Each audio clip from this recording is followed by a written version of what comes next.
Greetings, fellow Gothamites. Tiki here. And Blue Dragon 5.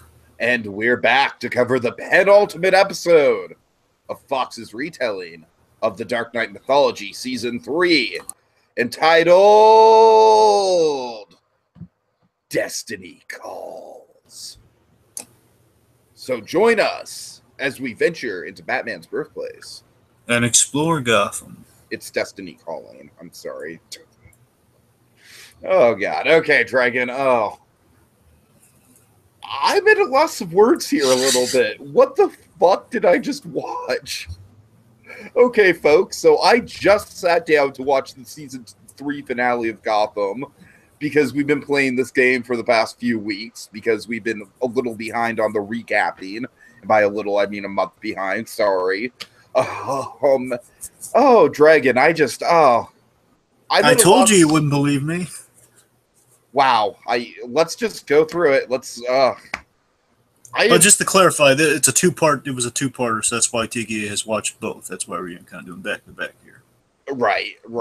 But I am just, let's just go through it. Okay, so he's appropriately, oh my God, this cold open is just, it's so appropriate to just how bonkers the whole two-part episode is. Wow. I remind the folks at home. It's so appropriate. I had been selling Tiki on the last remaining arc of episodes. Last remaining 4 or 5 episodes, telling him at a certain point, there was a point I just told him, this show has gone off the rails. This show has gone off the rails. I will say that much. Dragon, I can no longer take the show seriously as like a narrative. All right, I can't. It's like I'm done. I'm throwing in the towel, man. It's still an entertaining as hell show. But I just can't. Wow. Okay, go ahead, Dragon. All right. Anyway, so we start the episode post dispersal virus bombing, which is a really cool ending of last episode where the bomb went off and it's just like kind of one of those like how the heck are we were trying to stop that and it just happened like how the heck is Gotham matchstick moment. Yes, very much a matchstick moment of you think we're gonna stop the bomb as we should, but nope. Big plume in Gotham and despair as it should be. So, post-dispersal virus, we just kind of, again, you'd think we'd pick up directly after that. We kind of do. We're following an old woman going to the bank. A little old lady goes to the bank. I know it sounds like a bad joke. Dragon? You know what this reminded me of? This reminded me of the original Spider-Man where Goblin is in the old lady outfit in the burning building. Oh, God. It does. I won't lie to you. That for a mere moment, that crossed my mind just seeing like she was wearing the exact same shawl and everything. Right. For a moment, but it passed. Anyway, so this little old lady, shrouded little old lady, she wants her money, wants her savings, basically everything from her savings. Let's see. She wants her savings. She wants everything out of the bank. The teller informs her that her account was closed due to unpaid fees. The point is, like, her account's been closed, and obviously she wants her money. Most likely to get out of Gotham. Already a betting man. I think that's why she wants all her savings, regardless. We then see a blood-covered hand, hit the teller's bulletproof glass, and then it's revealed that that hand is blood-covered because she is virus infected. And they really do have a great design with the eyes and the virus people, I think. The doll eyes. Yeah, with the doll eyes, you have this cool, creepy effect where you see a lot more in these next 2 episodes, of course. You have like all the blood vessels in the eye kind of pop in the moment, so they're all red. It's like blood red with only the pupil. Mm-hmm. So, the black and really dark red. So, God. I want my money now! Oh, jeez. Because, of course, that is the hilarious thing about this virus. It makes you just shout. That is like the first of so many ridiculous moments in this 2 hours, Dragon. Wow. Let's. All right. So let's remember our favorite version, just like scream what you want. She loves me! From the fondly remembered Mario Falcone. Oh, yes. He delivered us so many great plots, right? Like, Mario Falcone's existence in this show led to so many good things. All right, this is really going to be more of a riff than a full blown recap, Dragon. I'm gonna level Well, with you. I'm going to be recapping. I don't know about you, but all right. Well, it should be fun either way. Anyways, what do we see? Anyway, so the old lady's lady... tossing guards left and right. Oh, She's pulls out a. Oh, this is like it's so intimidating. She pulls out the gun on one of the guards and starts shooting the bulletproof glass. And it's like I wrote in my notes here, like only in Gotham could this open an episode. Only in Gotham, not just the show. I mean, in general, Gotham in general, like this is sort of how you would open a Batman story. It feels like a twisted '60s show opening. It does, Dragon, but I mean, I just think the cartooniness of this is just like ramped up to 11. It really is. It's just insane. And at the same time, I've seen '60s Batman episodes open with stuff like this, where like you have like a campy villain, like okay, going about day-to-day business. And, hey, it's a fair enough. Fair enough. I can see that. Yeah.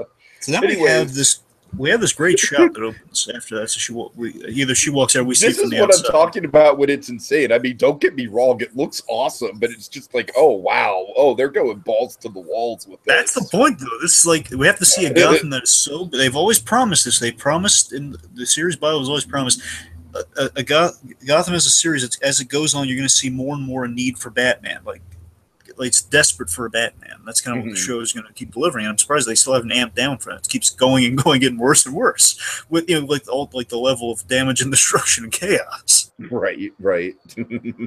Yeah, it's like a beautifully orchestrated madness. That's what it looks like. She walks out with a bag of money, pulling each other out of cars and ripping each other up, and then we get the money shot, Dragon, which is the train. Oh my God, it's like something out of Inception. Oh yeah, again the train thing looks awesome. Just the train on fire is rolling by with like cloud of smoke. Then we see, of course, the Gotham logo with all that chaos going on from the. And also, I don't know if you caught this. This is hilarious. If you really look at if you freeze frame this, you go by and you see all the other chaotic mad things going on. You have like a taxi driver, you got a news vendor, and you have Girl Scouts attacking a guy. Oh God. That one was. I didn't catch that until the rewatch. Oh my God, Girl Scouts are viciously attacking people. All right. Okay. So back to the madness. We have just the GCPD is just completely under mayhem. People are literally like ripping through the bars, like using super strength. That's what I'm talking. That's what Lee should have done last. Oh God, exactly. Figure out this problem. Let's see. Oh God. Okay, so Mario Falcone has the "She Loves Me." She loves me. What does Gordon have, Dragon? What does Gordon have? Oh God. Now Gordon has a better one. It's a little more subtle. Killer. It's a little more subtle. Killer. You're a killer. Okay, but I don't know. Okay. Okay, let's see. All right, You're a killer. I'm losing it, Dragon. I'm losing it. I'm sorry. I cannot take this. So you're trying so hard to take this seriously. It's adorable. Go ahead, Dragon. Go ahead. Okay, the point is chaos in the GCP. They're arresting the infected with super strength and a great deal of rage.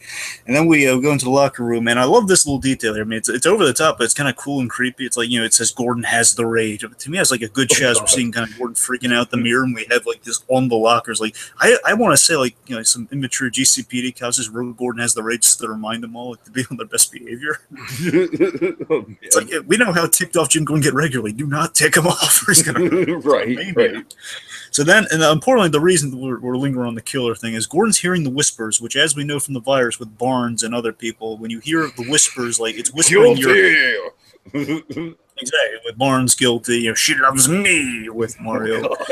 And in the case of Jim Gordon, I do like what his inner demons I will say, Dragon, for as batshit as this episode is, they do a pretty good job of tying together all the crazy storylines that have been going through the season and all the motifs and everything.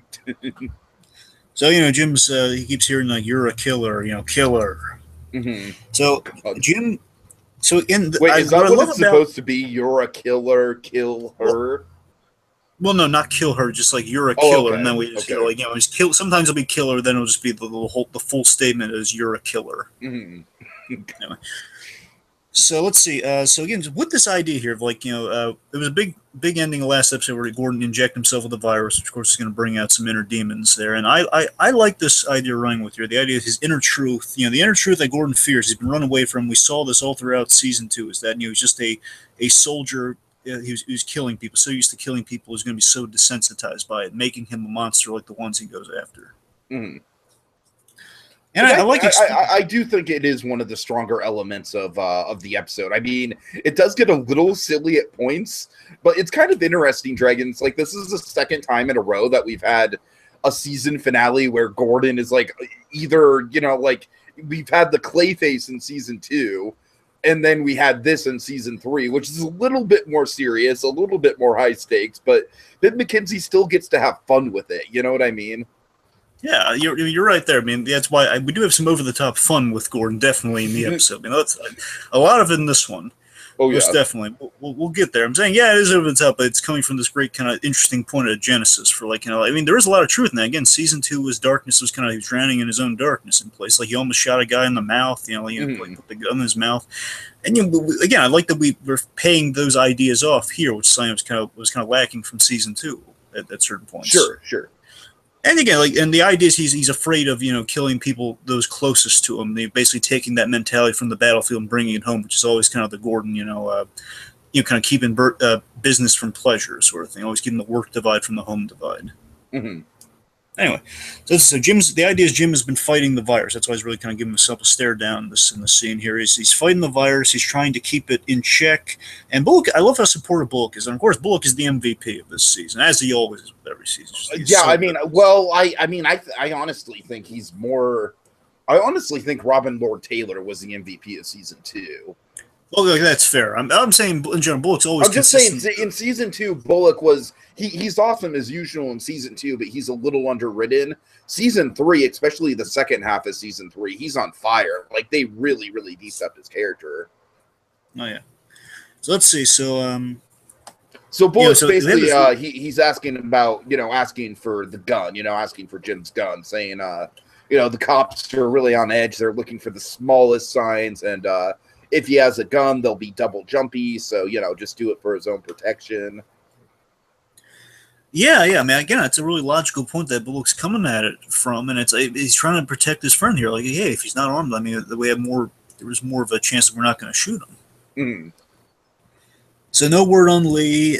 She disappeared after the infected mob swarmed the clock tower. That's kind of a neat visual I would have liked to see, but then again, less Lee the better. So well, yeah, I was about to say, really. I'm just saying, the shot might have been cool as it's describing. It's like swarm the clock tower. It would have been that. It would have been like if we had lingered a few more seconds after the episode, I probably would have seen that. But it's I'm saying it's a cool little description.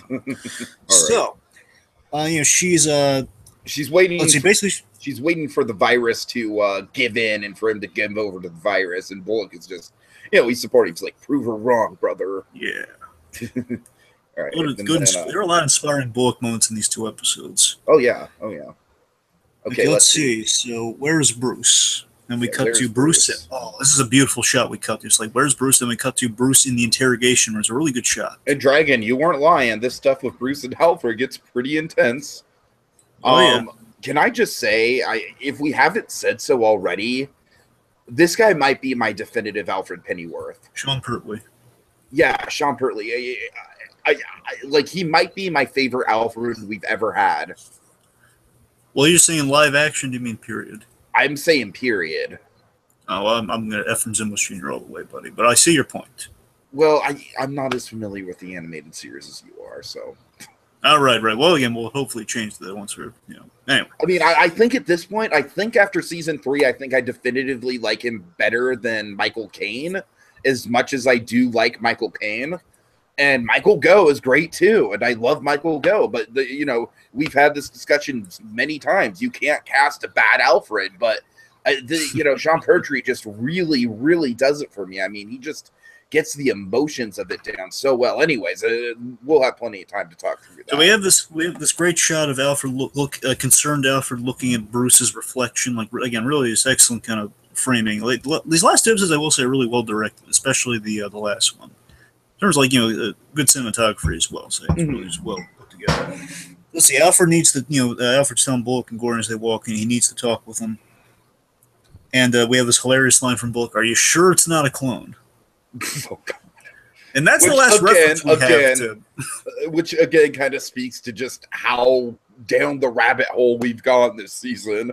A guy can say, "Are you sure it's not a clone?" And it's like, yeah, that makes sense that he would ask that. And still no word on Doppelbruce, so that's kind of the last reference to Doppelbruce we have. We'll see him again. I know we'll see him. I'm just saying this season, like he's not in the rest of the season. Right. No, I hear you, yeah. So, Alfred said, no, it's not a clone, he's been brainwashed, so that's why, kind of was doing what he's doing. Mm-hmm. And Bullock is a very logical concern. He's worried that, Alfred killing his mentor, Bruce might be a little peeved at Alfred. Yeah, more than a little peeved. Yeah. Then Alfred, of course, very supportive. He's like, that boy is stronger than you could possibly imagine. I just need to make him remember. Oh, God. I just love how confident Alfred is. I want to salute him. And I love in the end that Alfred is right at the very end. Again, it's I think it comes a little later than his liking, but he is absolutely right. Sure. Anyway, so let's see. So Alfred's very confident in Bruce's inner strength.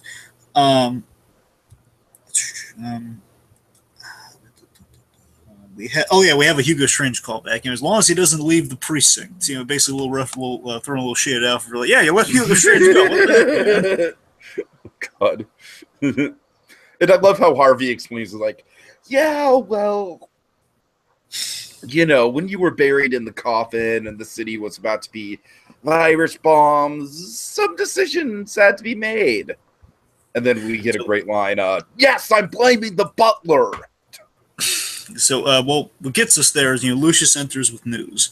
Lucius tells Bullock, there's a cure can be made, but he does not have the formula. Mm-hmm. And of course, we have this fun bit of Bullock saying, "Oh, I could kiss you. I could kiss your face, Lucius." Oh, God. Bullock is just on really fire. Oh yeah. So basically, Lucius sets it up that Hugo Strange worked on a cure for the court just in case, so they can protect their own members. I like how Gordon's inferring the court-related stuff because again, he was on the inside. Mm-hmm. And but importantly, they need Strange, and then and Gordon is unaware because again, he was buried alive at the time. So okay, well, where's Strange? What's going on? Where is he? We had him in custody. I know that much. Bullock sheepishly basically informed him just what we went through there. Just sheepishly let him go. Yes, I'm blaming the butler. All right, and also Lucius warns him that the Strange virus is an accelerated version of the Tetch virus. Yes, because Bullock's basically they're off to the downtown train station, just figuring, okay, Hugo Strange is going to want to get out of town ASAP. And as Gordon leaves, Bullock kind of hangs back, and Lucius is about to say something, and Bullock's trying to vouch for Gordon, saying, "Hey, look, he's fighting the virus, but it's an accelerated form of the virus, which means again it's going to hit him faster and hit Barnes, because we know Barnes for weeks, but in case of everyone else." Because the idea is as long as it was in the air, it's going to affect you faster, and it's supposed to leave your system faster unless it really clings to you. Mm-hmm. Right. Okay, so let's see. We just see the panic of the bank, I think. We see a lot of people trying to make withdrawals, as we saw in the cold open. No, the train station trying to get out of town. It's a train station. I'm sorry. I'm terrible. They're buying tickets. So Hugo Strange is there buying a ticket, and then he turns the corner, and then he's greeted by, let's see, an old friend. Oh, no. Okay, BD Wong's performance is, honestly, I can no longer say it's intimidating, but it's so fun. He had, again, all the intimidating, like a master class acting school, BD Wong, that was season 2. Right, and that was great. Right. And here we're just having, it's like our fun old friend, like our fun old kind of acting master. Exactly. The great BD Wong, folks. Give him a hand. All right. And I love him. It's very minor. I love how he's dressed. I just love it. Formal. Even when Hugo Strange is fleeing town, he always dresses with style. Right. Okay. Anyway, he has a fancy hat on and everything. Anyway, so he bumps into this fish. Oh no! I think you mean hello, fish. I missed you. And the fun has just begun. Oh yeah. Okay. Meanwhile, so Nigma, I believe, is quoting the Odyssey. I want to say he's waxing poetic about the destruction of the city of Troy. I wonder if that's the Odyssey or not. But yeah, it's talking about Troy. It's either the Odyssey or the Iliad, one of the two. Yeah, that's the thing. Regardless, he's talking about Troy. That's the true thing. Yeah. I would like it to be us because Batman's always compared in terms of mythic figures. He's always Odysseus. Right. Anyway, but he's waxing poetic about the fall of Troy, basically commending the Court of Owls and the work. Say what you will about the Court of Owls, but they do great work. I just love that Nick was like commending them for that. All right. So let's see. So Babs, of course, is just wanting to get at power, and I do like this story arc we have for Babs Dragon. I gotta say, I don't want to jump ahead too far with her, but I'm satisfied with where we left things with her. That's all I'll say. Well, of course, bear in mind it's Gotham, so maybe I don't know. Let's not get too far. It's Gotham, so anything can happen. I know. So, I know. We'll get there. Let's just put a pin. Anyway, so Babs is trying to sell Enigma and basically trying to recruit Enigma's help for getting the city under her thumb. Mm. And Nigma is just, like, I have no interest in running Gotham. All I want to do is kill Cobblepot. Yeah, because she wants, because remember, Nigma knows Penguin's operations in, so this guy knows the underworld like the back of his hand. She wants him to consolidate power, basically make the transition all go to Babs. Mm-hmm. Okay, so after he reminds her that he has no interest in ruling Gotham, they basically need to blow through Fish Mooney with an army of goons. Yep, he's going to need muscle for that, which you will provide. And then, of course, that really sets Babs off. She points out, "Oh, sure, you expect my help for getting what you want when I need your help." It's a really funny observation by Babs, I gotta say. All I ask is that you use this beautiful big brain of yours to help me finally get this city under my thumb. And afterwards, I will help you pry Penguin away from Fish. I love that she plays to his ego, and I like the thumb bit. I think the thumb bit's kind of funny. She really literally puts her thumb on his chin. Right. Okay, let's see. After basically again, that way partnership is struck. Help me get the city. You go through Fish. We'll get Cobblepot right back for you.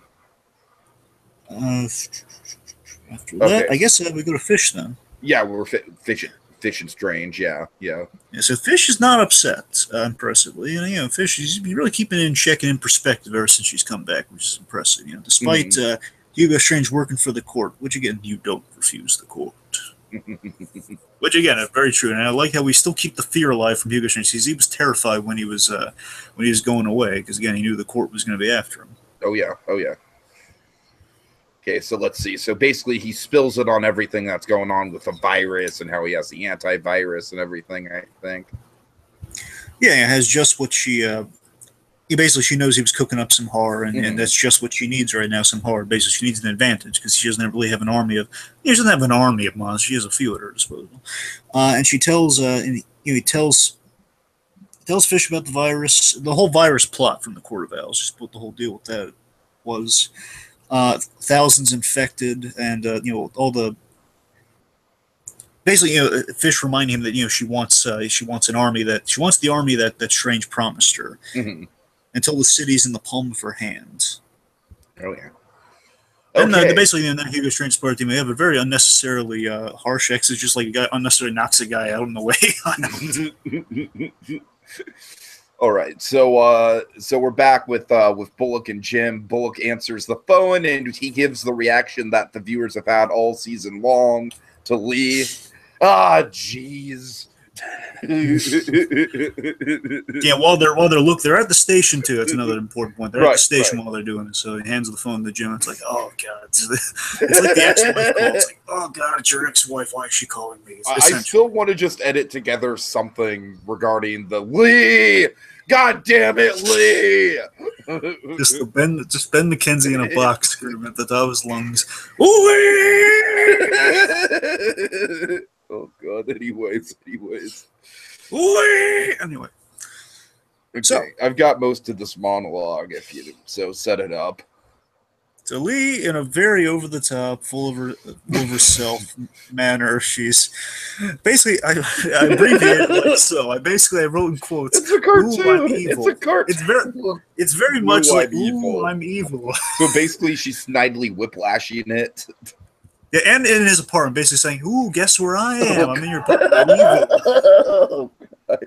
So again, like I'm going to set something up here. So again, Okay. as much shade as we've been throwing that poor talented actress that is Marina back this season, she's just been, importantly, I want to make it in these last couple of seasons. She's been pigeonholed in this season. All right, no one could act. No one can make this Oh yeah, interesting. absolutely, absolutely. Because I mean, she's As written I into said, a this corner. character is just like writing wise, the character has just gone off the rails like so badly.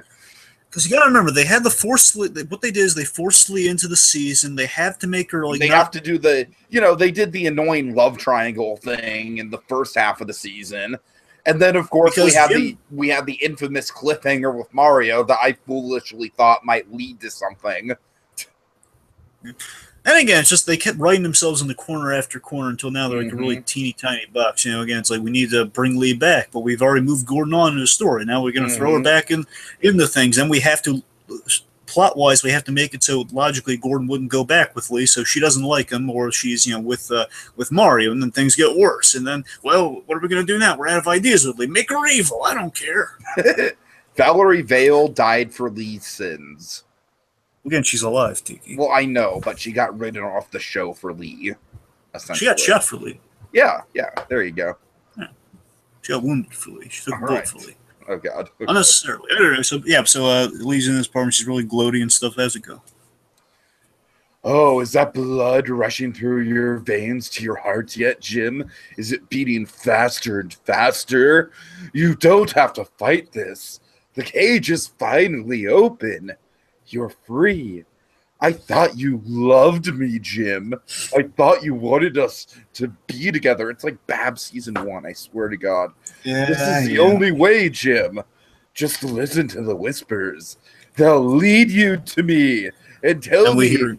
Yeah, we hear killer, and tell me. Which who to us, are. the audience, we hope it says kill her. It's actually kill her. It's actually kill her. Gordon's trying to fight. He's just like, that's not who I am. Let's see. He has a flare up of the virus after this call. That was right.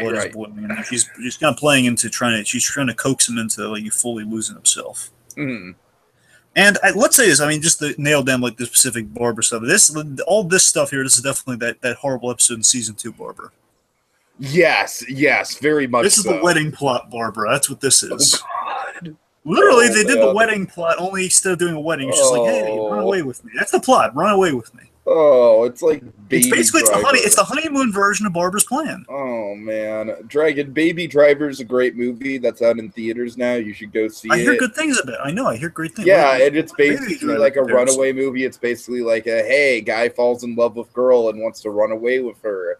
Oh, it's this. No, I'm just saying it's this. Like this is like the shitty Gotham version of Baby Driver.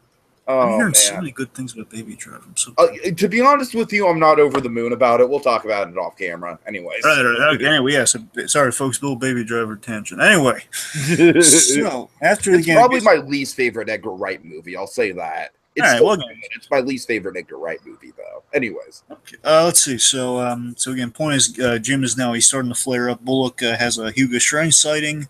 He gives Jim his gun, which is a really nice little bit of trust he's extending to Gordon there. Don't shoot anyone, especially me. Right. And we have a tunnel face-off. Basically, go down like a few flights and basically kind of the tunnel of the train. Mm-hmm.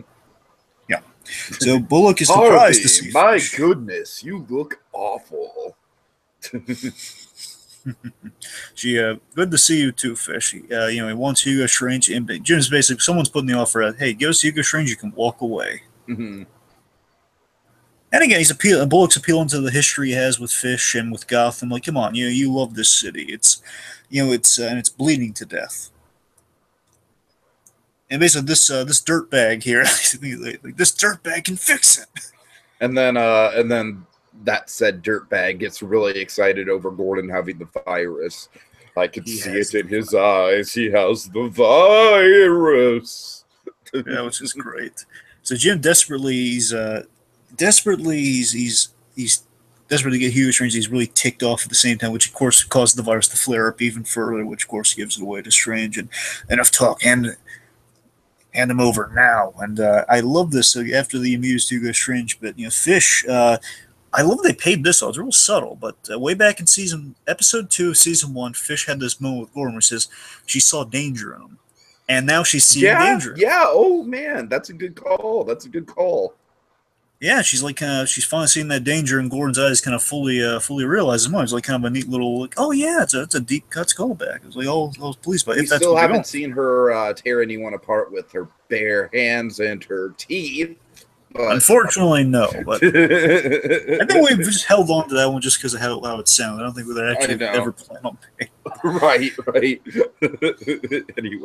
anyways. And then we have this really great line, like really tense line by Gordon where she's like asking, what does it feel like? And he's saying, like, it's taking all my willpower not to kill you.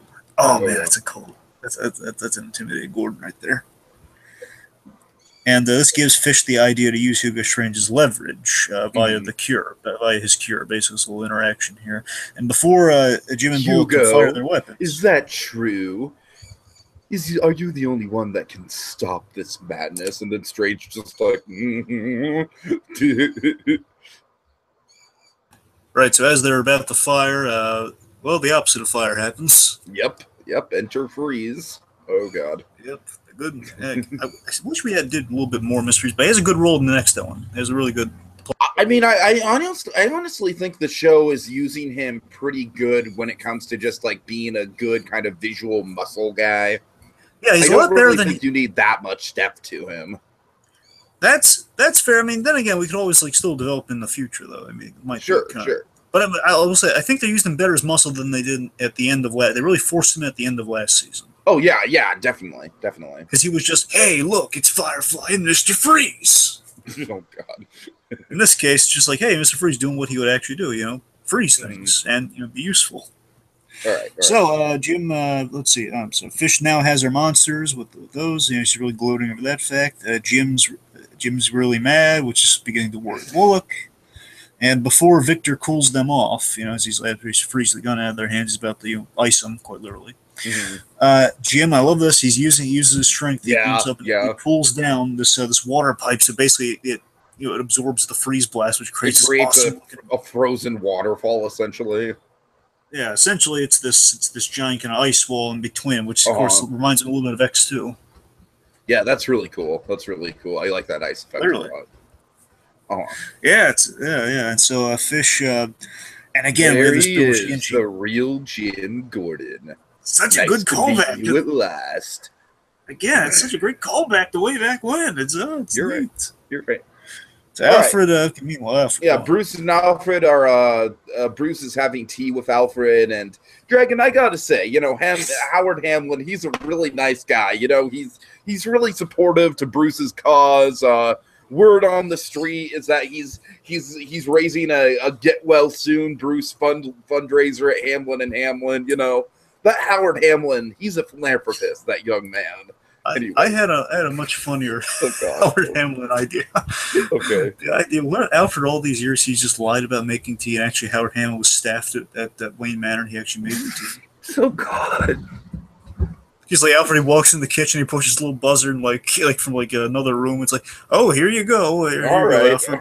Tell me how Bruce liked this. Oh God. Anyway, I added some Earl Grey in there because Howard Hamlin, the guy who's having 3 meals a day with clients, is here's the trade-off. Here's why he's doing it. He's doing it because he's allowed to use the super awesome exclusive Wayne Manor golf course. Oh, okay, I see. Anyways, it's the trade-off. Okay. Like when he's there, he makes the tea. When he's there, he makes the tea. And just Alfred propagates tea, makes the best tea ever. It's actually Howard Hamlin. Anyway, Hamlin tangent. So, bring some tea. A Hamlin tangent. All right. Bring some tea. All right. And Bruce is still very much kind of he sounds a lot like Double Bruce, right? Like he's like, your intents to elicit an emotional response out of me that remind me of shared memories is pathetic. It's a very callous kind of Batman move, kind of that unrefined sort of Bruce when we saw before. He just kind of called people out on using some of the detective skill in a way, just kind of sniffing out what people's BS is. Mm-hmm. Oh, by the way, because I mentioned Wayne Manor also. Actually, what if just Ham has like a T stay on the outside? That's Okay. I forgot. Yeah, we're in the GCPD in this scene. He's bringing on T. Yeah. Anyways, so he says the last memory he has of Alfred is killing his best friend and his mentor, like the greatest friend and mentor he ever had. And then Alfred, of course, that gets under his skin. He's like, that man lied to you. He seduced you. He manipulated you. And I gotta tell you, I love how impassioned he really continues to add the depth and dimension to the sensei. Totally. How much of a hold he had on Bruce, and you get to see the pain on Bruce there. He really loved the sensei in the end. Yeah, right. Which is really, I don't know. I don't think that plot came together like flawlessly, but I see what they're going for. It's okay. They really should have gave him a name or just kind of named. That's my thing, man. Or they should have made him Henry Ducard. That's the thing, because they never. That's the thing. It was just on the show. Ben McKenzie called him the Shaman, so the name on the production. As far as I'm concerned, Dragon, his name is Henry Ducard. All right. As far as I'm concerned, I'm saying it should actually be Henry Ducard, but it's yeah. Sensei Henry Ducard, whatever you want to go with. Yeah. Okay. So so Bruce, he's just like how was he a liar? By taking away the pain that I've carried and giving me the revenge that I've always wanted. Let's see. That's more than you've ever done, which is a really spiteful line to Alfred. Poor Alfred. Ooh, that just cuts deep. Then he's just kind of gloating at this point. It's like the Court of Owls merely paved the way for the one who is to come. And oh god, this is such a cool, intimidating bit. Season 4 baiting right here. Season 4 baiting. Who's coming? Who's coming? You'll see. Okay. Awesome. So Dragon, I like how they've turned Mr. Freeze and Firefly to kind of like a bickering married couple. In a way, yeah, because they remember later on there. Well, you'll see. Yeah, I think. Well, we have that later, I guess. But we have that too here. Like they're arguing about like which body parts to take off. Oh yeah. Okay. Yes, yeah, so right here. Yes. And then and then Hugo Strange is he's just so terrible. It's like Miss Mooney. Because remember, here's the funny thing. I don't know if you remember this, Steve. Remember, he was terrified of fish, and now he's like cowardly calling to fish as if she's his mother or something. Yep. Oh god. No. Here's the funny thing. Here's the funny callback. Why he's just so terrified in this scene is because last season there was a bizarre bit of last season. He was like half lit on fire and half frozen by. Oh god, that's right. That's why when they're like debating over again. That's what started kind of the married couple thing. And this is the scene I was thinking of. So you're right. The absolute married couple scene. Yeah, where they're basically saying like. Yeah, there's no way you can freeze him and still keep light him on fire and still keep him alive because we need him alive. Says, I'll bet you. Okay, we'll just freeze him up to the up to the leg. see who has the most even cut essentially. And then he's freaking because he doesn't want to be half burned alive, half frozen again. This booty. Okay. So then we have an awesome reveal of Penguin. Yes. Basically like sitting in an easy chair like a father figure almost. Yep. Like, and of course it's great because we had that cliffhanger where we didn't know what Fish wanted to do with him, but really she wanted to team up with him, which is awesome, because they have history together. Yep, I just love this. I just love the ultimate payoff of that, where we can hear that really meaningful moment at the beginning of this season, where again Fish sees Penguin as her creation. Essentially, again, she was always kind of a mother figure to Penguin in the show. She was always kind of like the criminal mother figure that's going to usher him into the business, and she's always had a point of pride, and she had that wonderful moment. She said, "No, I would never kill you, Penguin, because I'm so proud of what you've become. You're mine." Mm-hmm. And because of that, that's why she's like seeing more of a team up instead of like she's bailed him out of a jam, and now she's like teaming up with him to save Sadie. They both want the same things. And again, just taking her under her wing. It's an equal partnership instead of an umbrella boy. Yeah, totally. All right, so that's a really cool idea. Yeah, definitely. So Penguin is gloating. He's basically, oh, I think your children are mad at you, Hugo. You made them what they are, and then you abandoned them. Something is really cool about that. He's like the idea that Hugo Strange was trying to father the freaks of Gotham. That's kind of what he was trying to do. And Fish is ushering the freaks in, like in a motherly way. He's kind of ushering the freaks into Gotham, which of course Penguin's going to take over with. And it's in the grand Batman scheme of things. So Strange is surprised that the partnership has been struck with Fish. You killed her, and she forgave you. I know. It surprised me too. Let's see. But I love this stuff. He's saying that Mooney has evolved and has a vision for Gotham. Sees the city very No Man's are in charge. Yeah. It's very much kind of like I really think this episode does a solid job of. This is kind of like the end of the 3-season buildup of getting Gotham to the point where it is when the comics start. You know what I mean? Absolutely. And the main plot is we're gonna have the most valuable thing in Gotham. They'll give us whatever we want for it. Basically, the city council will deliver the city on sections of city on a silver platter, which essentially, and that is the great kind of deep cuts comic thing. But they're going for a No Man's Land plot, which everyone loves the plot of No Man's Land. And of course, Hugo Strange is highly involved in that, right?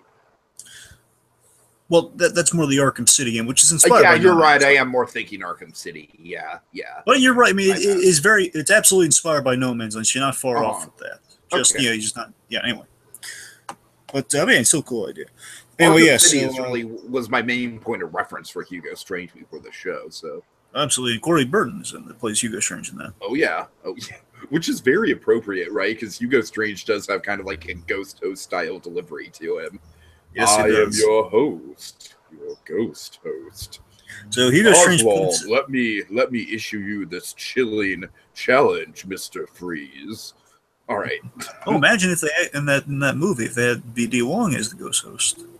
Yes, I'd be totally down. Okay, anyways. Yeah. Okay, anyway, so Hugo's going from B.D. Wong to Hugo Strange. So Hugo Strange points out that if he gives up the location of the antidote, then he loses leverage, which means it's the end of him. So he doesn't want to give up his leverage. So he torture me all you want, and then Penguin recalls his torture at the hands of Hugo Strange. I love it. We're calling back season 2 like this. Oh yeah. As Hugo Strange tries to defend it. Oh, Oswald, it wasn't torture. That was therapy. And then we call this back, and I love this because this was like a tease at the Mad Hatter, at least what we do with the Mad Hatter in the comics. Just in general, he was usually like technology with the Mad Hatter a lot of the time. Point is, I have this little monologue he gives it to introduce it. Can I give it? Sure, yeah. All right. Do you remember this, Professor Strange? The device that you used to administer the therapy? Remember that? It gave me the sensation that my head was being torn open so that hot lava could be poured into my brain. Just thinking about it made me physically ill. So naturally, I had to have it. And then Strange just like, no, Oswald. I'll tell you where the antidote is. So remember, with the device, that was kind of getting us into the literary references with the Penguin. That's when we got the Clockwork Orange section. Well, I mean, I think the first, I don't know. It was Cuckoo's Nest. It was Cuckoo's Nest to start with. Then we got to Clockwork Orange when he got out, and the device took him to Clockwork Orange. And the Vandal stuff was after Cinderella. Yeah, but I'm saying that was after, right? That was after the Arkham stuff. Okay, just making sure. Making sure. Okay. Then we went to Bates Smith. Well, we went to Psycho, which was then Bates Smith. Let's see. We're the other mirror. The trauma he really suffered that device. Like he had to imagine killing his own mother. Mm-hmm. Right. Really, yeah. This is like the ultimate kind of revenge for all the stuff Hugo Strange put him through. So naturally, I had to have it at Hugo Strange's terror. Mm-hmm. And he's not going to let Strange off that easy. He actually puts the device on him. Not just yet. And we get a great transition of Strange just screaming. What? Go ahead. I'm sorry. With Hugo Strange screaming in terror, this actually sets up something with him in the comics. So I wonder if they're going to go here. Is that Hugo Strange is when he goes crazy in the comics, he becomes super obsessed with Batman. He actually has a Batman costume and he puts it on because he wants to be Batman so badly. Oh God! I'm saying he goes that and that's how he figures out who Batman is, because he becomes so obsessed with Batman he figures out it's Bruce Wayne. Now, of course, here we set up in season 2 he was a friend of Thomas Wayne. Then he becomes obsessed with Bruce Wayne because of that fact. And I'm just saying, I think this device. Next time we see Hugo Strange, based on this device, he might be more off the rails with the whole Wayne obsession. Mm-hmm. Mm-hmm. Somehow, All right. Okay. Okay, let's see. So Jim is, he's trying to burst through the ice. He's getting really fed up. It looks like trying to calm down. Like, take it easy, Jim. Take it easy. Let's see. He's going into the black eye mode. Killer. And so they break out of the ice dragon. We have, for my money, the most funny bit in the whole 2 episodes. Where, like, Gordon is just like, he's going aggro, right? Like, so there's no real reason for him to do this, except he has the super strength, and he just can't control it right now. He's so pissed off.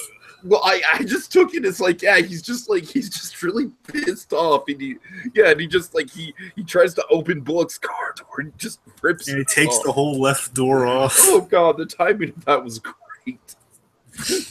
And Bullock has this excellent line. Fight the damn virus, not my car. All right. Oh, out of context, is one of the funniest lines. It really is. Okay, but so, Jim, it's lunch. I don't care. All right, I'm just saying. Speaking of funny out of context lines, anyways. No. I mean, I'm saying that's just probably be his response. I don't care if it's lunch. I hate this car. I hate this car. But Hamlin has tea. We can have tea for lunch as well. Okay. Enough with the Hamlin. So we go from one virus to another with reveal Alvarez is infected. Alvarez of all people. I just have in my notes, Dragon. You'll probably find this amusing. Oh no, not Alvarez.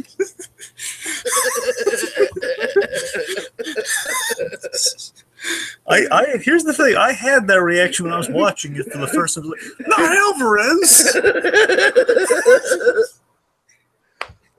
Can I just say, compared to Harvey Dent, Alvarez is. Why does Alvarez have more screen time than Harvey Dent? I'm saying Alvarez has like deep levels of character development. Yes, all we know is he cheats on his wife. That's way more than we know about Harvey Dent. Anyways, they always mention Alvarez. Okay, anyways. Yeah, Alvarez has screwed up Montoya, and yet we have Alvarez getting lines here and there. Right. Okay, anyways. Oh no, not Alvarez. Not Alvarez. All right. Okay. Oh god, I'm glad we got that. So there's havoc at the GCPD because of Alvarez, even an officer outside of the bars, he's flipping out because of the virus. Yeah. Don't touch me. All right. So Alfred's getting nowhere with Bruce, who wants Alfred to leave, which before he does, he was trying to reach Bruce. He's trying to get Bruce to remember who you are. I know who I am. And now this idea really does pay off in the next episode. This whole question of identity and really throwing that at Bruce. You're like, it definitely pays off. Obviously, yeah. And we see, again, this kind of brainwashed Bruce is really just kind of what Bruce has been clinging to with the shaman in the beginning before he was brainwashed, too. So there's definitely an anchor of truth in this that, I have my destiny. Again, Bruce is really hooked on this idea of destiny because he's outside of avenging his parents' murder. He really doesn't know where to go from here. I mean, I can say the one thing I do really take away from the shaman stuff is I do think it's a pretty legit, origin story for the League of Shadows stuff, like what we saw at the beginning of Batman Begins. And it's kind of a neat way to tease. We did tease the labyrinth, which is kind of neat. Yeah, I'm annoyed we didn't see it completely, but whatever. It was like I'm saying if they ever bring the Court of Owls back, we can then do the labyrinth again. I hope they bring the Court of Owls back. Yeah. Anyway. So we can have use for this guy again, because this guy is just a great prop. And I wanted to have him front and center for the last show. Anyways. Yeah. So. It was Alfred continuing the scene though. So basically, Bruce, he wanted, he's telling Bruce he wanted you to detonate a bomb. They wanted you to detonate a bomb, and whatever he promised you, it's not real. Yeah, it's none of it's real. And I have most of this. It's not word for word, but you know what's real, Master Bruce? I remember. I want you to remember what is real. Let's see. And then Bruce is like, I got vengeance. That's real. No, that's not real. What's real is every time you were sick and your mom used to stay up with you all night and read to you until you fell asleep. when you were lost in the snowstorm, and me and your dad. I'm not gonna try and do this voice. Okay, well, the point is just when he's lost in the snowstorm and his dad went out looking for him and they were worried sick. That's real. Yes, your parents died in that alley, and maybe that man took away the pain, but there is no life, there is no love without pain. Great line. Just an excellent monologue. Oh yeah, for sure. Let's see. And I cannot touch the love that your mom and dad gave you, but I know that you still have it in you.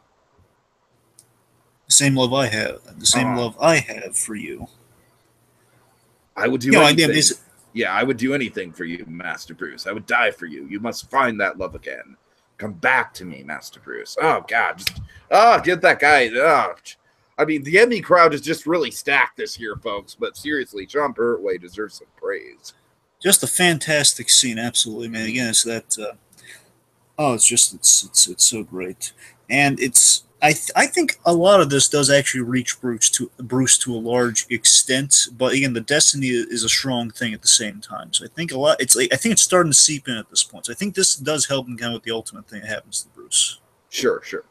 Okay, let's see. And then he eyes the pen as Alfred leaves in Alfred's pocket. Of course, as we know, Bruce. We saw in the Jerome episode, and you give him like a pen or something. He's gonna get it out. And then we have the Battle of the Owls. We have Alfred versus Alvarez. Yeah, so he's dealing with the ruckus going on with Alvarez out there, and Alfred, he gives like an awesome tackle and take down Alvarez, and it's about to be curtains for him because then Alvarez is armed, but luckily Lucius saves him at the last minute. Lucius has an awesome save, man. Yeah, he hits him with a chair or something at the very last minute. But then we see that Bruce escaped. Yep. Bum. Okay, clipping right along. We have Gilzeem. I really love this idea, Dragon. I love that Gilzeem wants to team up with Fish. I like how we pay that back. Yeah, because of course, he has it makes all the sense in the world. Yeah. Right. And he's also trying to turn it. All this talk is turning against Barbara for the harsh treatment she's been giving him. Like teaming up with Enigma despite all stuff Enigma has done to the two of them. Mm-hmm.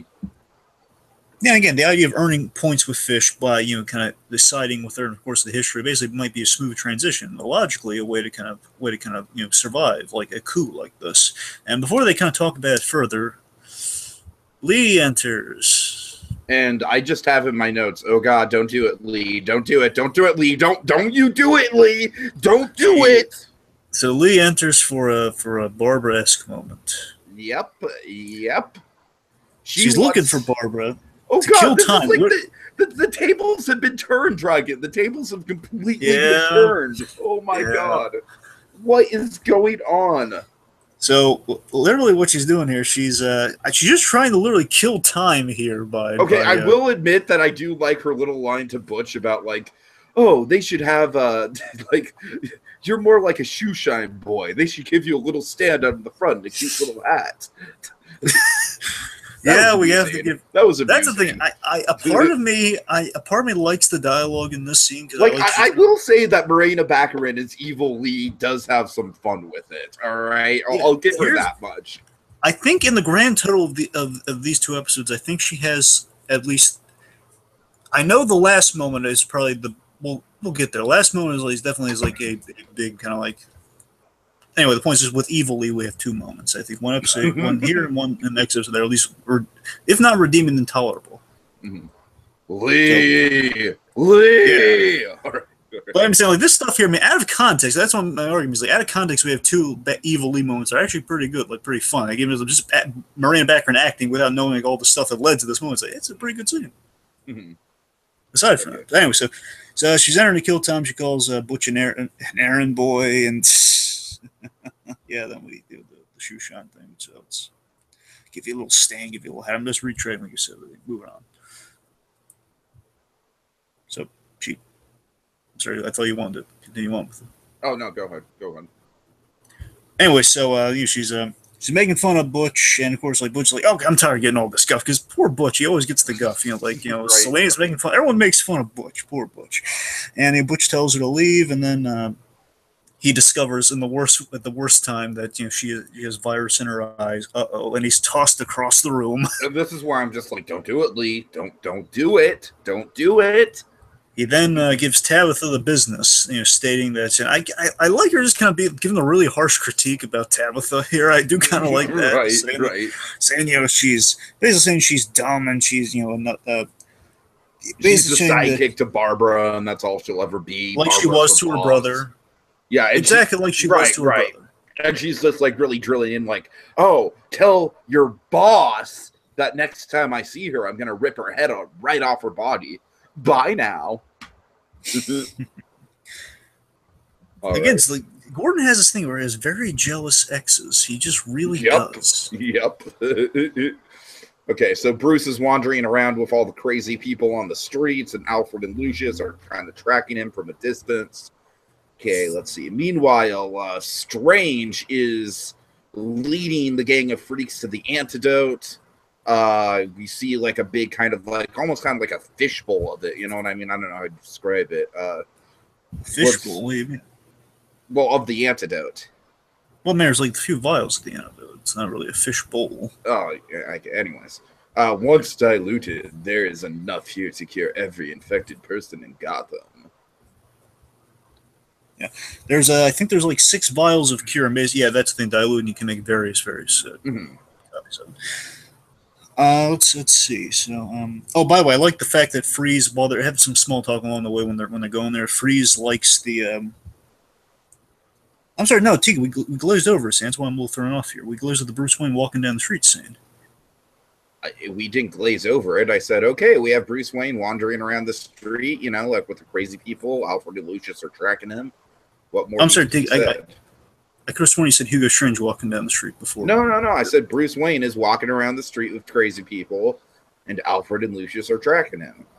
Well, I'm sorry. Let me say one thing. I just want to make sure I got this with the Bruce. Okay. I really like this scene because as he's walking down, we see all this chaos going on, getting mugging and everything, and it's like all desperate criminal madness going on. And it is that shot is kind of like, to me, it's like kind of a beautiful painting almost of like why Gotham needs a Batman with Bruce Wayne walking down the crime-ridden streets. And that's I just want to get that in there while Alfred and Lucius are tailing from behind. Anyway. Yeah, I'm sorry. I'm just trying to go at it this it's right, good a pace as we can, but. Okay. Yes. Anyways, the Freeze has also mentioned that he likes the meat locker setting, which of course he does because he's cold. right. It's a nice little bit. I like that we get Freeze like these little moments of comedy where he's like, I like this place. Okay. Anyway, yeah. So right. So then there's six vials that can be diluted. Fish promises promises Penguin that they're going to rule the city together. Penguin demands that Enigma has to die. That's all he asks. Yep, and as will everyone who stands in our way. And Fish is all game for, we killed Enigma. And Rita's like, that's the accommodating boss versus like Barbara, like, I want to take over the city. Right, exactly. And Barbara's always like, my stuff first. And it's like, no, Penguin, we're going to kill Enigma. Then everything. Okay, so we have an awesome entrance to the League of Shadows, I assume. Oh, yes. No, these are the League of Assassins. League of Assassins. Okay, gotcha. They didn't really state it, but I'm pretty sure. I'm just saying the fact they killed that. It's supposed to be assassins. They have to censor it sometimes, and people go shadows because of Batman Begins. Right. So there's a bunch of bodies on the ground, and they're like, "Who's there? Who's there?" And then all these ninjas drop down. These crazy ninja guys. Mm-hmm. Oh yeah, just the assassins drop down. We have really cool mask designs, and now here's the thing: because again, our Arrow already did the League of Assassins pretty well, of course, and right, they did like an interesting. It doesn't look super different, but it looks a little more like specify. Like I think they added more history to this league opposed to the other ones. The other one just had kind of a generic uniform look. Everyone here has like sort of like an aged designs on the mask and everything. I can see that. Yeah, they have only swords instead of like various other weapons. Like sometimes they have like crossbows and arrows and stuff with the league. So the point is they're making really classic, men with swords and masks. It's going pretty old school. League here. So again, it's really kind of neat. And so then they want the antidote now, which leads to Freeze and Firefly versus the League of Assassins. Mm. Okay. Yeah. We have some cool ninja-like, surprise takedowns on Fish's guards. Like a lot of really cool action going on. Mm. Let's see. So then I'm sorry. There's Jim and Bullock. Yeah. They get note of it over the radio, right? And they're driving with the missing door. Yep. And then Jim's voice starts to distort. I don't have down written exactly what Also, just drive the car. Right? Yeah, that's what it is. Yeah, drive the car. So Jim and Bullock then arrive and pass that really intense drive. I'm sure that didn't shake Bullock's confidence at all. Like, oh boy, right. getting really scared behind the wheel here. Sweet mother of mercy. And this is kind of what I'm talking about with the whole, like, what the hell is going on at this point? We have, like, Freeze, Firefly, Fish Mooney, and Penguin, assassins. and assassins. Yeah, it's just, yeah, okay. It's really cool. Like, ninjas and assassins, like the whole lot. Just, again, like, ninja-like swordsmen, just like going around, there's so many cool bits. Like, I love that Mr. Freeze, he freezes an assassin mid-leap, so then he shatters when he hits. Like, that's that was really so cool. Yeah. Literally, yes. And it's again, it's different from. It's a little different from the way it's shot here. It's like shot supposed to. It's like it's acknowledging the craziness of it all. The way it's shot here, Arrow's like very straightforward. Here they're doing like it's very like straightforward action sequence. The way they're shooting here, they're acknowledging the craziness with those little bits like Freeze here and there. So it's shot really. Like from Gordon and Bullock's POV, like anyone looking upon us, like, oh my god, what the heck is happening? But then, in the midst of all the chaos, the antidote goes down, and also Trigon. Jim's overcome by the. Yeah, tell me exactly how this goes down. Does he just randomly shoot her, or what? No, here's what's really kind of cool what happens here. So, it was a really big moment. So, Jim is overcome by the virus, and he's attacking assassins left and right, and he's doing pretty good.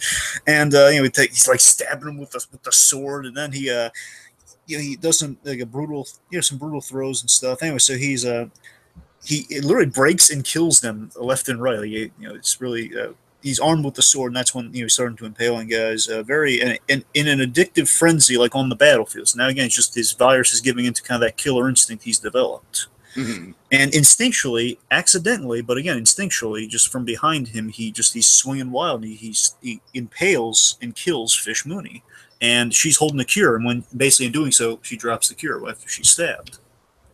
Now I have mixed feelings about this. I don't know. Like, did we have to kill her a second time? I think it's going to be overkill if they bring her back again. I'm saying that's what I'm saying. That's what I'm saying. I mean, they're going to find some way to write her out. Just the question if the killing is probably inevitability. Because again, Jada Pinkett Smith, they just put her in there. Hey, we got Jada Pinkett Smith. How long do you want them to keep pulling that trick of like we're going to write her out, then we're going to bring her back just because you're for the name. Right. Sometimes they did that for 3 seasons now. Like, yeah, she's not really in this season. Then she changed her mind. Like, yeah, I want to be in this season because people like talking. I'm saying I don't mind it because of that fact. Either they're going to let the reference. Having said that, I do like this death scene a lot better than her first death scene because her first. First death scene was it's just like being like tossed over the side of a. So we get a great kind of sense of finality between Fish and Penguin. I'm glad we go back to that relationship. Make this city yours, Oswald, or burn it to the ground. Really good stuff. And so I'm just saying, there's a little bit to unpack here. So I want to make sure I get it all. So again, I love that Jim realizes he's killed. He's killed Gotham like everything else around him. Again, it's kind of like Jim's fear is realized absolutely with the virus in this moment. He's giving into the darkness. He's kept at bay throughout various through season 2 and the beginning here. And again, it's always Jim on that tightrope. He's just been he's been walking and he's just been trying not to fall into that blackness there. Mm-hmm. And and Penguin's holding Fish tenderly, again, very motherly. And again, this mirrors when his mother died in his arms. So again, they're kind of going for that whole, again, kind of holding that motherly figure in his arms, like with their last dying breaths, giving a word of wisdom to Oswald, which is going to definitely inspire him going forward. Like, if you can't own Gotham, destroy it. It's very much like ownership kind of thing. Sure. And the Umbrella Boy, who it's such a sad scene. The Umbrella Boy who became her greatest student and successor makes we always thought from the very beginning. So to speak on Fish Mooney's demise here for a moment, we always thought Fish Mooney was like she's gonna be instantly gonna be killed because hey, penguins eat fish. But no, they added gave it some great layers in this season. This season started the whole she really does care for him on a deep level. She initially she didn't feel that way, and by the end she really took a shine to the kid, much like I wish we got a little bit more of that, but I mean, Jada Pinkett Smith probably doesn't want to commit to being a regular on the show, so I understand it from a logistics point of view. But yeah, it was a good way to send her out for sure. When she showed up this season, they really I think she was much better than she appeared at the end of last season. Last season I really agree. forced I agree. Yeah. But of course, the big takeaway I had from this scene is like, oh god, we had added such great dimension and layers. I'm so excited for season 4 to see with this tragic end to the Gordon Penguin friendship, like quote unquote friendship in a way, like the dynamic. It's like a very sad accident. You feel bad for Jim because he didn't mean to kill Fish. Of course, he just also doomed the city at the same time. And then Penguin has this really cutting line to Gordon while he's holding dead fish in his arms. He's saying, "And they call me a monster." Mm-hmm. Mm-hmm. And oh god, and Gordon, he's so. He's about to strangle Penguin. Yeah, he grabs Penguin. He's almost going to kill him again, kind of undoing the genesis of the show in a way from the very first episode. Again, Penguin always has responsibility. He's had it up to here. You're right. And again, this is such a terrifying moment, Gordon. You're right. I am a monster. And again, it's that to me, that was such a haunting moment. And I felt so much sympathy when Penguin gave him looks. That's going to change their dynamic going forward. You killed my mentor. Oh, yeah. Again, that's kind of like the main reason they kept the Penguin alive in season 4. After he was supposedly killed off by Nigma, I would think is to tie that plot thread with Gordon together. Oh yeah, and then again, Bullock kind of saves Gordon from himself by knocking Jim out before he loses himself forever, before he kills Penguin, which is kind of representation of him not killing someone. The panel always represents Gordon not killing someone from that opening. Sure. I mean, he kind of does, because that was the big... Yeah, you're right. Yeah. Okay, I just say, all right, moving on. So Hugo Strange, he tells Strange, you better be able to make more antidotes. I will, but I just need one thing. And we see that one thing. Oh, God. So we see the Hatter just being transported from Arkham, and that transport is intercepted by Gilzeem. See, I'm a cool bit where Gills are just kind of shooting the heck out of the thing. Right. Basically, need kind of halting of the transport. Riddler has determined the only logically there's only one other person who can make the antidote in Gotham, and that'd be the brother of the genesis of the Tetch virus. Mm-hmm. So you're saying this bozo is the key to destroying Gotham? I love it. I love how Enigma insults the Mad Hatter so much. It's not. Oh, are you my saviors? Like the Mad Hatter's going on this great gleeful tangent of oh, have you a happy day, or you're here to rescue me. And says, no, we're not. Okay. All right, big ending. So Bruce enters the Yuan building, the Yuan building, and it looks like a Chinese restaurant, like some sort of kind of a Chinatown section of Gotham building. Got kind of like a China dragon motif going on, essentially.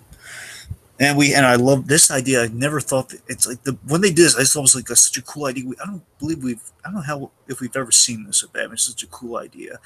Seeing it at least in live action is really cool. It's a literal demon's head is the entrance. That was so cool. Yeah. We go through a demon's head, and then we have Bruce. This leads Bruce to a secret passageway. Alfred's following, Bruce. By the way, as this is going on, he tells Lucius, "Okay, call Bullock. Tell him where we're at, or tell him what's going on." It appears. We have this great thing as Bruce is walking in the hallways. You have kind of very almost like kind of Batman sneaking around us. Kind of our assassins here, just kind of just kind of moving up close in the hallway, being all mysterious and they're ahead of Bruce, and have this cool bit where they're all lined up, and it seems like they might attack him, but then they do this great thing where they make way for him because they know he's the important guest of honor. And he walks through. They point him in the direction. And we get to the Lazarus Pit, which gotta say, Dragon, I was surprised to see this early, but yeah, I'm down for it. And Tiki, I'm gonna tell you this, even on Arrow, we've had the Lazarus Pit in Arrow, but the Tiki, by all means, is the best looking Lazarus Pit we've ever had in live action. This Cool. It looks This is exactly what the Lazarus Pit's supposed to look like. Awesome. I was so like, I had just the right shade of green, and it was like pool like it was everything. Just got it. Yeah. And then as Bruce is like about to like put his hand in, and we hear it. And I was, bear in mind, the whole episode I'm waiting for this moment. It's bear that in mind because I knew Raish was going to be in this. You did? You knew he was going to be in it? I didn't know if he was going to be in this episode. I'm just saying, all the build like demons had, like when the minute he walked into this restaurant, I knew he was going to be in this scene once he was going to like the place. But I knew in these last 2 episodes he was going to be introduced. One of these 2 episodes. Because I knew he was going to be in the latter half of the season. That was like announced at a certain point. That's why I was kind of teasing, like, oh yeah, the Core Valley is going to be tied into something. In this case, League of Assassins, which we'll weigh in on that, like I guess about last one or something. Anyway, so we have this great bit. I wouldn't touch that if I were you, Bruce. Oh God, so personal, so mysterious. And then we also additionally have the Sensei reveal too, where it's revealed that hey, the Sensei trained you, but he also completed your task. Right. The core is destroyed and Gotham burns. You're basically you're here to complete your training. Why are you here? I'm here to complete my training. And then I'm here to find the demon's head. And then he steps out from the shadows, and it's like, you have Bruce. I'm the demon's head. I am Ra's al Ghul. Oh boy! Oh my God! And he looks really cool. It's not like it's a cool looking Ra's outfit. I'm saying it's very yeah. It's good. Anyway, so I really like the actor we got for Ra's here. He's mysterious enough. I want to know more about this guy, Alex Siddig. This guy's from Game of Thrones. A lot of people say. So. Oh, okay, nice. Well, he's known from that, but anyway, he's got this, and he captures kind of the mystique and wisdom and kind of this vague mysticism with his mind games and everything, like Ra's al Ghul. It's funny. Nestor Carbonell played a guy who couldn't age on Lost, and he had that same sort of mystic quality to him and on Lost. Yeah, he would be. I wouldn't mind like hearing him do like a voice for Ra's, an animated thing, or actually be Ra's. I mean, I could see Carbonell's Ra's, to be honest with you.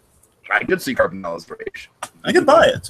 Anyway, but yeah, this guy's really good as Ra's too, because you kind of buy this guy. He's been around for 600 years. That's the thing you always have to sell Ra's. And that's what he's. I love how he's monologuing to Bruce about it. He's like, I've been alive for more years than you could possibly imagine, and I've shaped the core of everything you believe.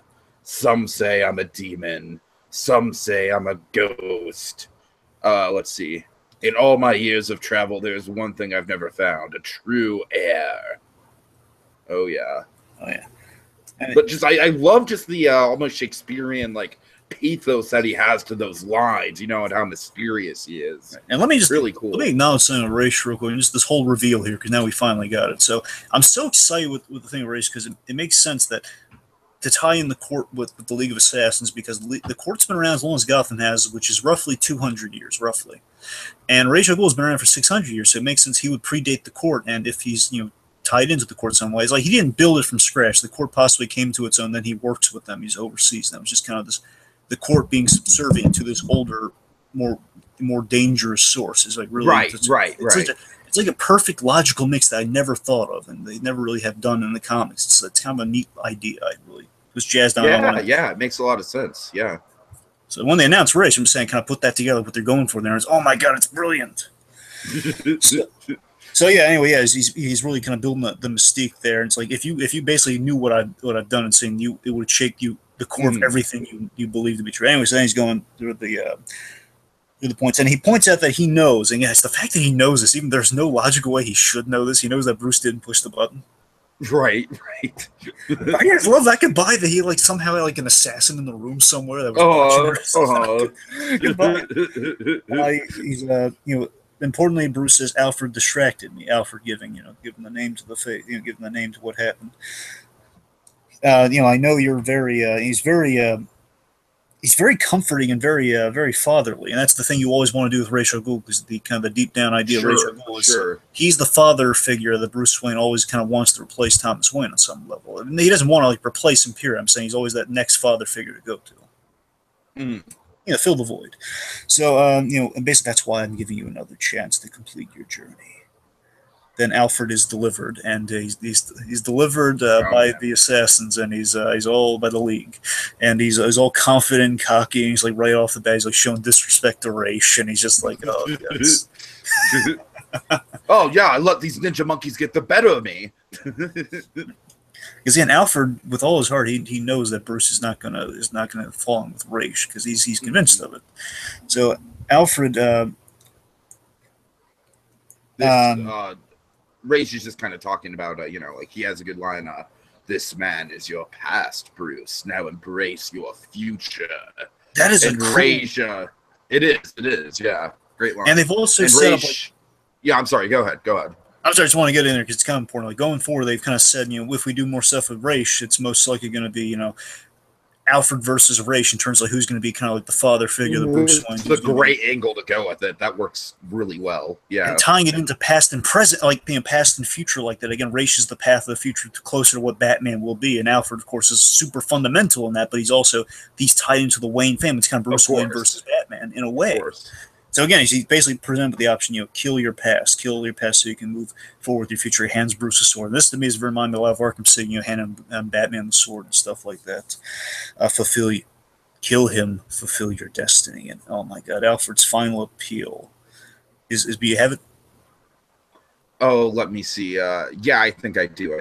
Okay, so Alfred's final appeal here is heartbreaking. It is like Alfred really just reaching down as far as he can to reach Bruce as much as he can, but it's what you'll see how it pans out. I can't promise you I have it word for word, but this is what I have. Well, it starts off like your destiny is to be Bruce Wayne. He's wrong, Master Bruce. There's no other way to put it. He's wrong. I love the emphasis he has there. One day you're going to remember that, and you're going to remember that I love you. Or remember the first time your mom and dad... no, he says, I remember the first time your mom and dad took you home, and they gave you to me, this tiny little defenseless creature. They said to look after him, and I swooped you up, and you looked at me. And in that moment, I decided that I would do anything for you. So, if this is what you need to do, you do it, Master Bruce. You crack on. Oh, God. Yeah.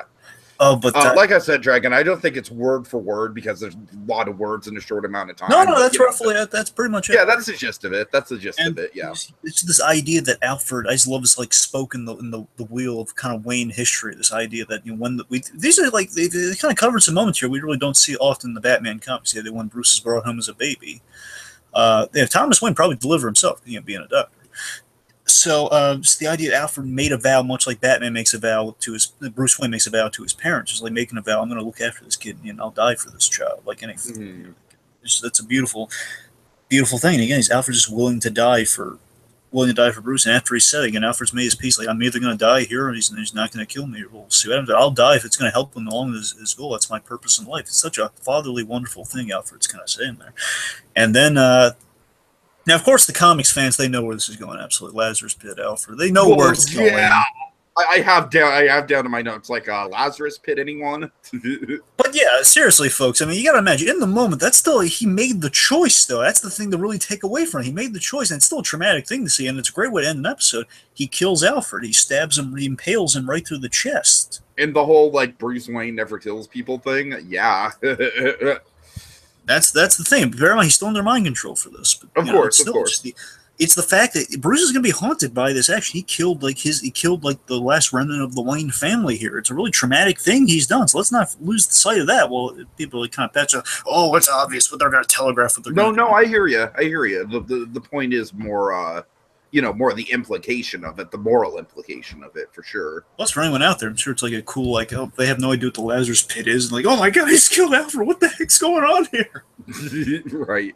But that's a cool way to end the episode, though. I mean, that's an appropriate way you end kind of a Ra's al Ghul featured episode. Usually, it's always kind of cool to end a Ra's al Ghul story on the cliffhanger. They kind of did that. Oh, yeah.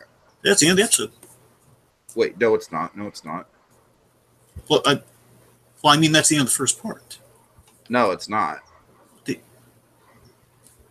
What? I'm very certain to you that's the end of the episode. Where do you think the episode ends? Where I cut out was when Alfred gets revived. Oh, that's the beginning. That's the cold open. Oh God, I'm an idiot. Okay.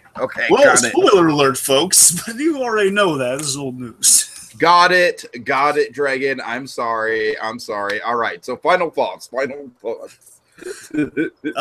thoughts. I mean, again, even with that Lee scene out of context, again, that's a good like Maria Baccarin as a female villain scene, just not for the the Lee stuff. But on the whole, I mean, it's I think it's great setup for the finale. To be quite honest, it's really really good build. Again, I'm really we're laying a lot of pipe for season 4 at the same time with the beginning of this one, with this episode, and I really appreciate that. And again, just the layers of the Penguin, that moment with Penguin and Gordon really does strike me. But of course, all the Ra's al Ghul stuff really just like that's psyching me out of my mind for all the places we're going, how we're lining up. We're really loading the basis for where these characters will end up in the Batman universe, or how we're gonna get closer and closer to that going forward.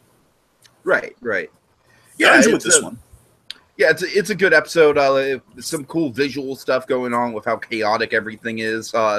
Honestly, my one complaint at that is that it goes maybe a little too over the top in some situations, but it's fine. It's fine. I don't necessarily think it's a perfect finale, but I do think it's pretty exciting. So yeah, that's about all I got. Let's clip along into the next one. Well, wait, I thought we were gonna, Yeah, I know. Just that was your cue to. So remember, kids, no matter how dark and scary the world may be right now, there will be light. There will be light. Until next time, when we go exploring Gotham yet again. I hate car doors. Ah!